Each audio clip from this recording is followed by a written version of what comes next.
Chairman Tehreek Insaf Imran Khan کی، جنہوں نے دعویٰ کیا ہے کہ حکومت انہیں راستے سے ہٹانا چاہتی ہے۔ اسلام آباد پیشی کے دوران انہیں تنہا کر کے قتل کرنے یا گرفتار کر کے بلوچستان کی جیل میں بھیجنے کا پروگرام بنایا گیا تھا۔ ویڈیو لنک خطاب میں انہوں نے مریم نواز کو جھوٹوں کی شہزادی قرار دیا۔ مقصد یہ نہیں تھا کہ کوئی انصاف کے لیے مجھے لے کے جا رہے تھے، وہ مجھے یہاں پکڑنے آئے تھے اور پکڑ کے لے کے جانا تھا انہوں نے بلوچستان۔ اور اس کے بعد انہوں نے اتنے زیادہ کیسز تھے کہ انہوں نے جیل میں ہی رکھنا تھا جب تک یہ الیکشن ختم نہ ہو جائے۔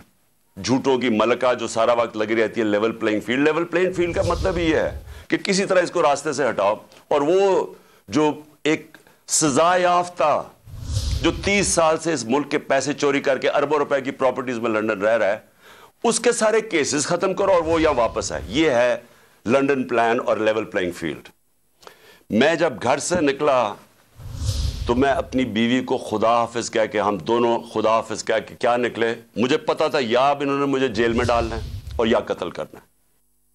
یہ مجھے پتا تھا، تب میں یہاں سے نکلا۔ جوڈیشل کمپلیکس میں میری حاضری تھی۔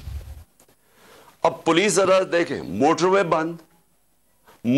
بند ہوا ہے، صرف ایک لین رکھی ہوئی ہے، صرف ایک لین، تاکہ عمران خان جب نکلے تو پیچھے سے کوئی 30-40 گاڑیاں تھیں، ان کو بند کر دیا جائے۔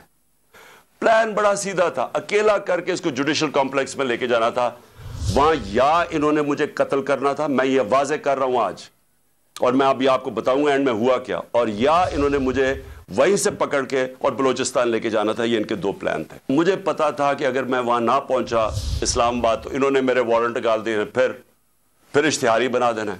اگر ہوش نہ لی، یہ سب کے ہاتھ سے نکلنے لگی ہے بات، اور یہ نظر آیا ہے وہاں جو ہوا ہے، جو کل اسلام آباد میں جو کل ہوا ہے، وہ کسی سے کنٹرول نہیں ہونا تھا اگر وہ آگے چلی جاتی چیز۔